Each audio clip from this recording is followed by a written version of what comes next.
Assalamualaikum warahmatullahi wabarakatuh. Kenalkan, nama saya Muhammad Taqwa Tajudin dengan NIM S1S1230010 dari kelas genap.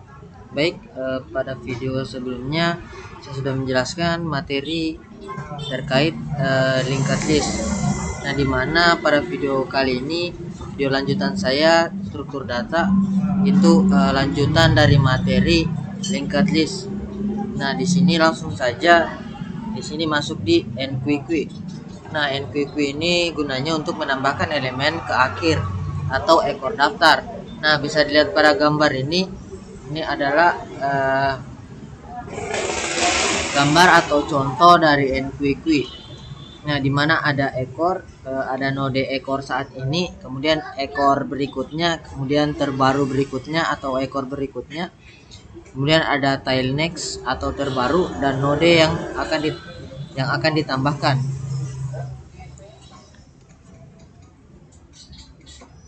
Kemudian daftar tertaup ganda.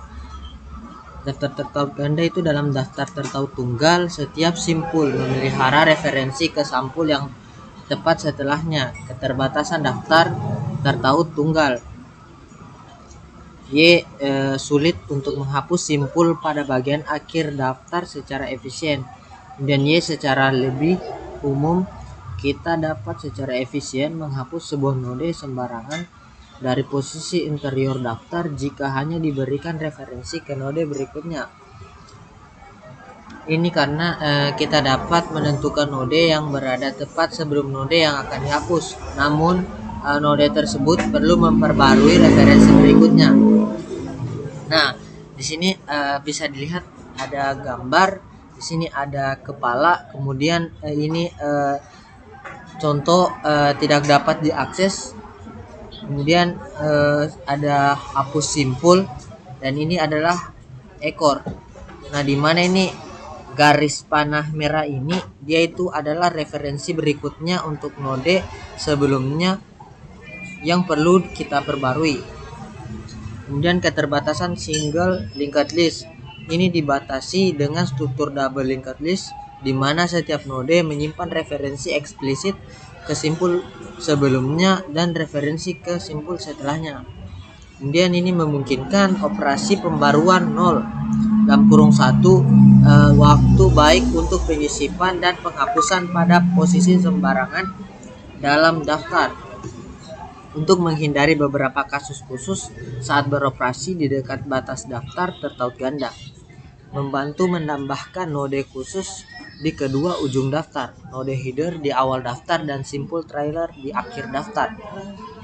Nah, kemudian node tiruan ini disebut sentinel, tidak menyimpan elemen. Kemudian untuk daftar kosong, bidang berikutnya pada header menunjukkan ke trailer, dan bidang sebelumnya pada trailer menunjuk ke header. Bisa dilihat di sini ada contoh gambarnya, di mana ada header, kemudian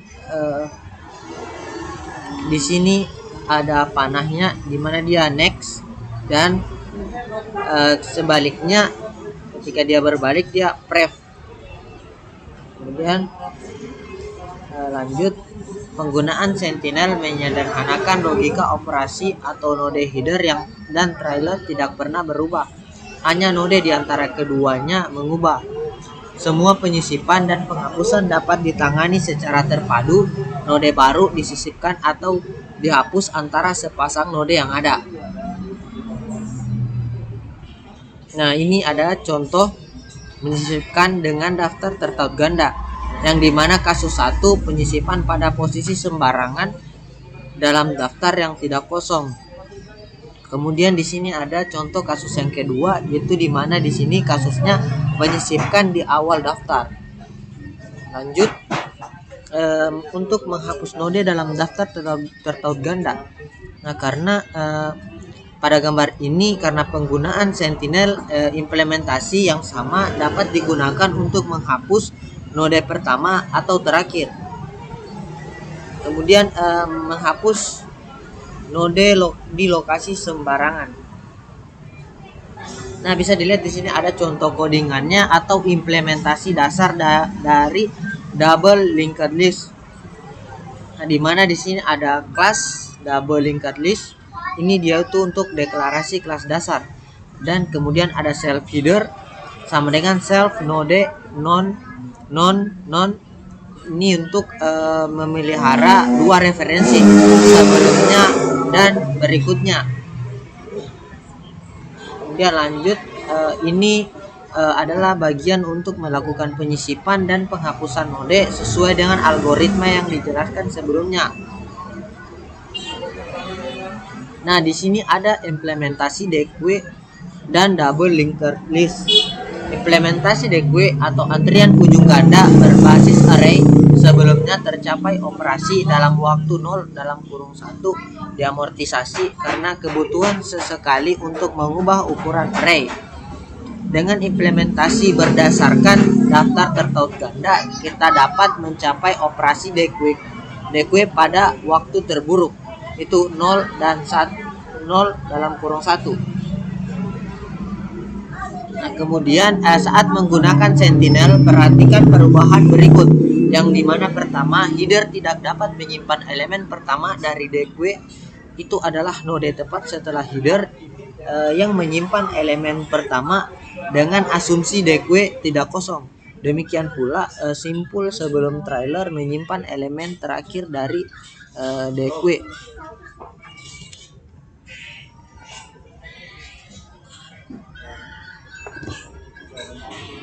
Kemudian ada metode insert between, nah, dan delete node. Ini diwarisi dalam konteks kelas anak untuk mengimplementasikan penyisipan atau penghapusan node di awal atau di akhir DQ.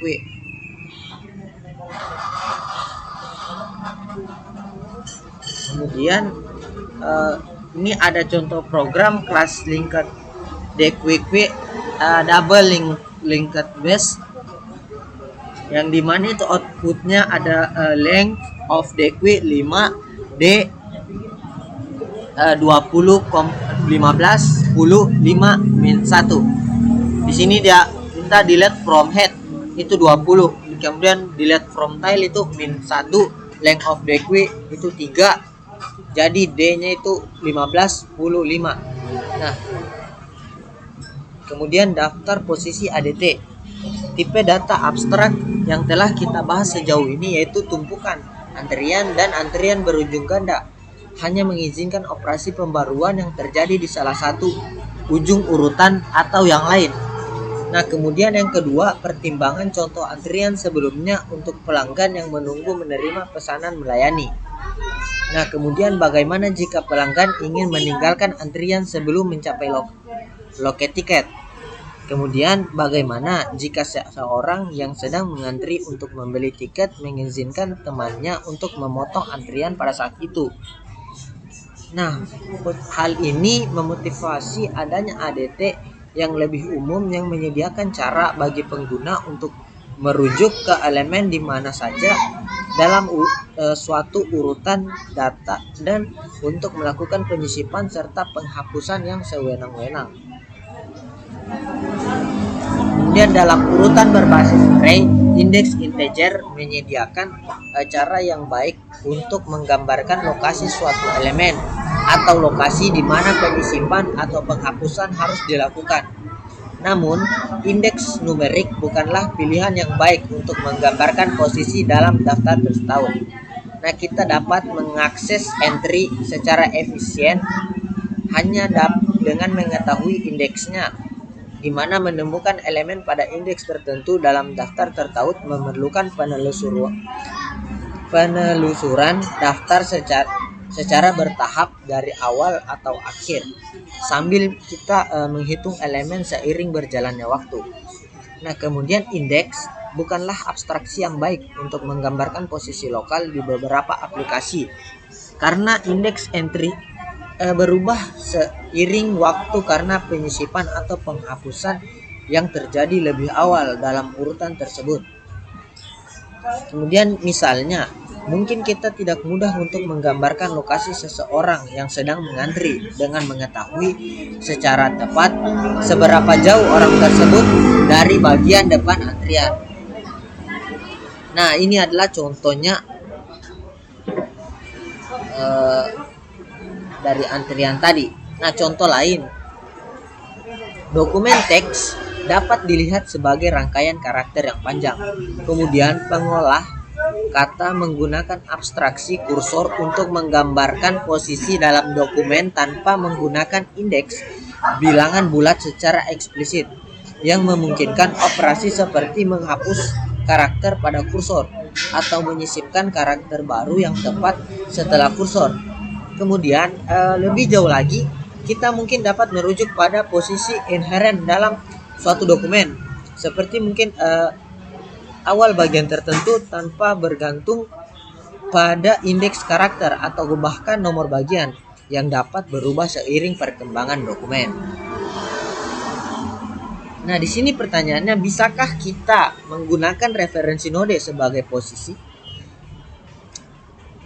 Di sini dijelaskan bahwa daftar tertaut menyediakan penyisipan dan penghapusan 0 atau 1 waktu pada posisi sembarang selama referensi kesimpul relevan tersedia. Oleh karena itu, sangatlah menggoda untuk mengembangkan ADT di mana referensi simpul berfungsi sebagai mekanisme untuk menggambarkan suatu posisi. Kemudian faktanya, kelas double linked list base kita memiliki metode insert between dan delete node yang menerima referensi simpul sebagai parameter. Namun, penggunaan node secara berlangsung akan melanggar prinsip desain berorientasi objek dan abstraksi dan enkapsulasasi yang diperkenalkan dalam kuliah sebelumnya. Ada beberapa alasan untuk mengenkapsulasi node dari daftar tertaut. Yang pertama itu akan lebih mudah bagi pengguna apabila mereka tidak perlu repot memikirkan detail implementasi seperti manipulasi referensi node tingkat rendah atau ketergantungan kita pada penggunaan node sentinel. Yang kedua, kita dapat memastikan ketahanan struktur data dengan tidak mengizinkan pengguna untuk mengakses atau memanipulasi node secara langsung referensi dengan mencegah salah satu urus oleh pengguna. Kemudian ada enkapsulasi memberikan fleksibilitas untuk mendesain ulang struktur data dan meningkatkan kinerjanya. Nah, di sini ada daftar posisi ADT yang dimana itu memberikan abstraksi umum dari urutan elemen dengan kemampuan untuk mengidentifikasi lokasi suatu unsur. Kemudian juga menyediakan tipe data abstrak, posisi yang lebih sederhana untuk mendeskripsikan lokasi dalam daftar itu di mana suatu posisi bertindak sebagai penanda atau token dalam daftar posisi yang lebih luas. Kemudian posisi P tidak terpengaruh oleh perubahan di tempat lain dalam daftar kecuali dihapus oleh mengeluarkan perintah yang eksplisit. Kemudian sebuah intens posisi adalah objek sederhana yang hanya mendukung metode berikut, yang dimana itu ada P elemen, yang dimana dia P elemen ini digunakan untuk mengembalikan elemen yang disimpan pada posisi P. Kemudian posisi berfungsi sebagai parameter untuk beberapa metode dan sebagai nilai pengembalian dari metode lain. Kemudian ada daftar posisi ADT atau L mendukung metode aksesor berikut, di mana ada L first itu mengembalikan posisi elemen pertama L atau non jika L kosong. Kemudian L last dia itu gunanya untuk mengembalikan posisi elemen terakhir L atau non jika L kosong. Kemudian ada L before dalam kurung P, di mana dia untuk mengembalikan posisi L tepat sebagai posisi P atau non jika P adalah yang pertama dari posisi itu. Kemudian L after dia itu mengembalikan posisi L segera setelah posisi P atau non jika P adalah posisi terakhir. Kemudian ada list is L is empty. L is empty itu kembalikan true jika daftar L tidak berisi elemen apapun. Let L itu mengembalikan jumlah elemen dalam daftar. Kemudian ada iter L itu mengembalikan interior maju. untuk elemen-elemen daftar. Baik, sekarang masuk di contoh lain dari pengolahan ini. Dimana itu yang pertama, dokumen teks dapat dilihat sebagai rangkaian karakter yang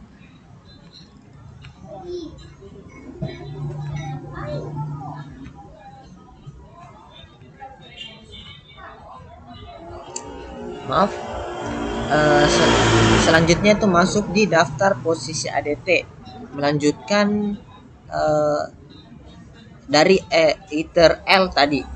Nah, kemudian di sini ada L at first atau di mana masukkan elemen baru di depan L mengembalikan posisi elemen baru. Kemudian L at last, masukkan elemen baru di belakang L mengembalikan posisi elemen baru. Kemudian L at before, masukkan elemen baru tepat sebelum posisi P di L mengembalikan posisi. L at after, dia itu masukkan elemen baru tetap setelah posisi P di L mengembalikan posisi elemen baru. Kemudian ada L replace P, mengganti elemen pada posisi P dengan elemen mengembalikan elemen yang sebelumnya berada pada posisi P. Kemudian ada L delete.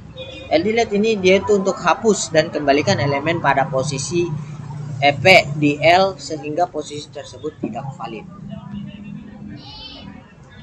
Nah, dari semua ini ada beberapa pengamatan bahwa perhatikan bahwa metode first dan last dari daftar posisi ADT mengembalikan posisi terkait bukan elemen.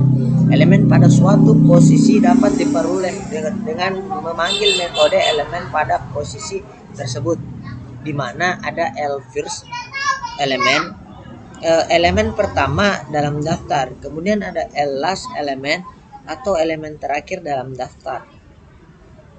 Keuntungan menerima posisi sebagai nilai baik adalah kita dapat menggunakan posisi tersebut untuk menavigasi daftar.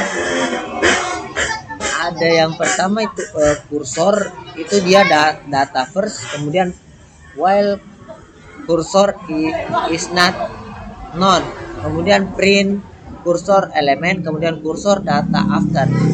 Nah, karena ADT menyertakan dukungan untuk fungsi iter Python, pengguna dapat mengendalikan sintaks for loop tradisional untuk suatu lintasan maju dari suatu daftar yang diberi nama data.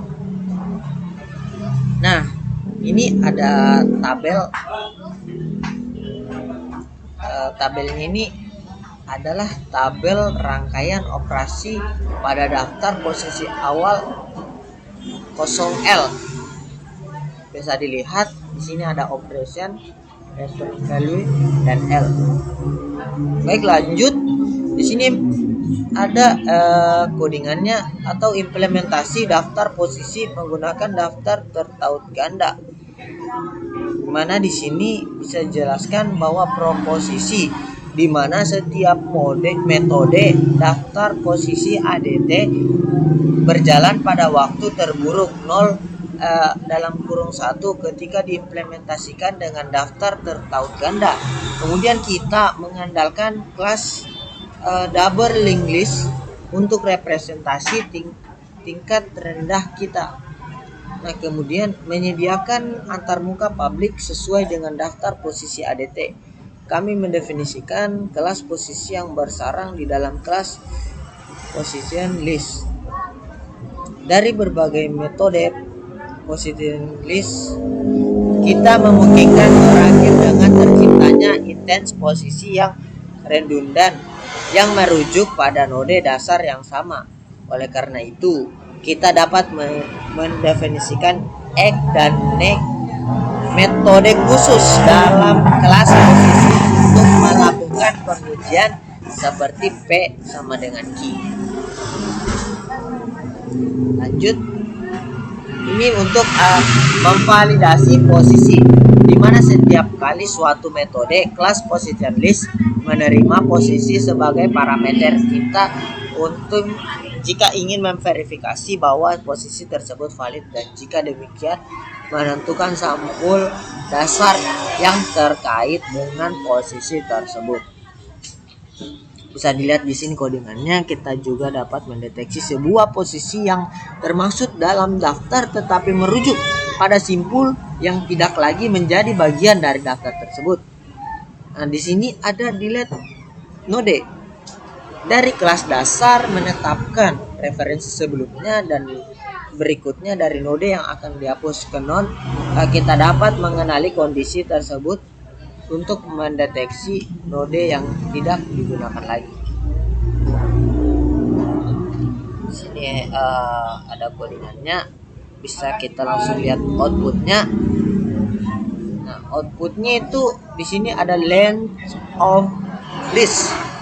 Length of listnya itu ada 5, kemudian position list ada 2, 7, 5, 10, 3. Kemudian delete min 2. Di sini tadi ada min 2, 7, 5, 10, 3. Kemudian delete min 2. Kemudian delete lagi 3. Kemudian length of listnya itu ada 3. Kemudian position list itu ada 7, 5, 10. Length of listnya 5. Kemudian position listnya 7, 15, 5, 11, 10. Kemudian length of listnya itu ada 5. Dan position listnya itu ada 7, 100, 5, 11, 1. Using interior to print element 7, 100, 5, 11, 1. Kemudian mengurutkan daftar posisi. Bisa dilihat di sini ada kodingannya.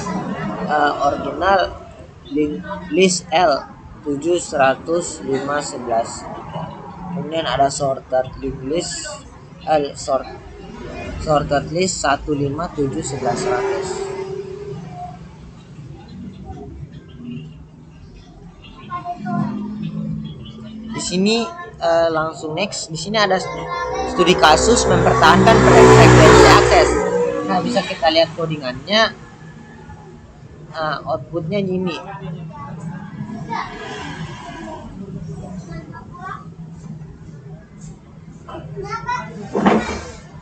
Bisa dilihat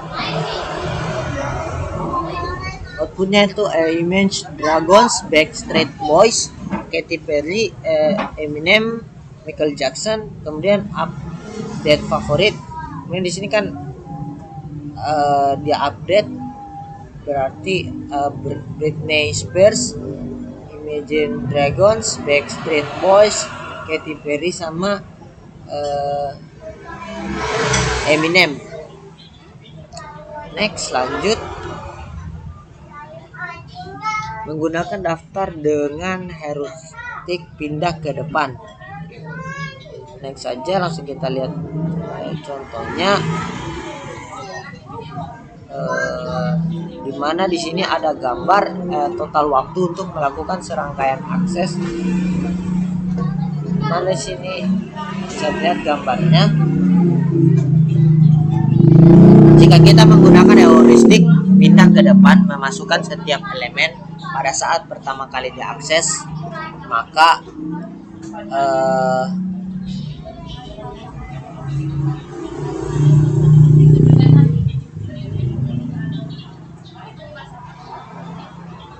H subsequent access to element 1 text, kemudian tag, kemudian 2 tag, kemudian hingga di H subsequent access to element and runs in 0, 1 time.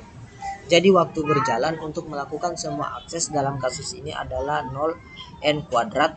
Jadi dalam kasus ini heuristik pindah ke depan lebih cepat. Efek ini tidak universal.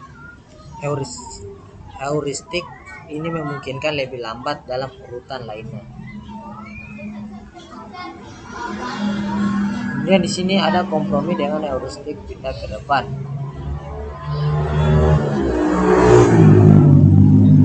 Nah, sekarang ada di sini contohnya itu dia di sini kita memodifikasi metode move up untuk mengimplementasikan heuristik pindah ke depan. Kemudian metode top juga dimodifikasi untuk menggunakan daftar yang akan ditampilkan. Bisa dilihat outputnya sendiri. Kemudian masuk di urutan berbasis tautan dengan urutan berbasis array. Apa hubungannya dari ini? Nah, keuntungan dari urutan berbasis array yang pertama itu array menyediakan akses 0 atau dalam kurung satu kali ke suatu elemen berdasarkan indeks integer.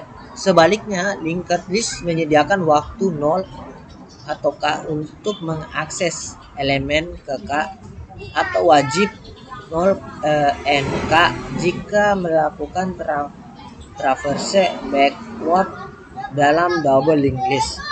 Operasi dengan batas asimptotik yang setara biasanya menjalankan faktor konstan secara lebih efisien dengan struktur berbasis array versus struktur terkait. Representasi berbasis array biasanya menggunakan memori yang lebih sedikit secara proporsional daripada struktur yang terhubung. Kontainer berbasis array hanya memerlukan ruang untuk elemen. Dengan linked list, memori diperlukan untuk menyimpan tidak hanya elemen tetapi juga referensi ke node. Nah, kemudian apa keuntungan dari urutan berbasis tautan? Yang pertama itu struktur berbasis tautan menyediakan batas waktu terburuk untuk operasinya.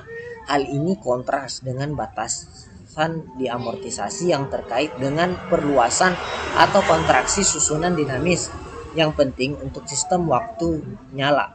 Kemudian struktur berbasis tautan mendukung penyisipan dan penghapusan 0 dalam kurung satu waktu pada posisi yang sembarangan. Hal ini sangat kontras dengan urutan berbasis array. Misalnya metode insert atau pop dari kelas daftar Python membutuhkan 0n kurang k tambah 10 untuk beroperasi pada indeks k, memerlukan loop untuk menggeser semua elemen berikutnya. Nah, mungkin itu saja materi lanjutan dari linked list. Di sini ada sedikit ringkasan yang dimana topik-topik pada materi kali ini, yang dimana itu yang pertama keterbatasan urutan berbasis array. Mengapa linked list ini diperlukan? Berbagai jenis linked list itu single list, single linked list, sirkulasi linked list, double linked list. Nah, kita menyediakan implementasi antrian berujung ganda atau request menggunakan linked list. Kemudian kita mempelajari implementasi linked list yang disebut position list, di mana referensi node dapat berupa menggunakan indikator lokasi dalam daftar.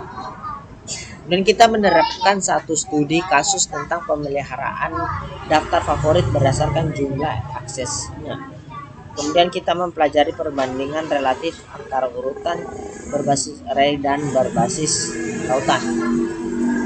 Nah, itu saja dari saya, kurang dan lebihnya mohon dimaafkan. Kata saya ucapkan, billahi taufiq wal hidayah. Wassalamualaikum warahmatullahi wabarakatuh.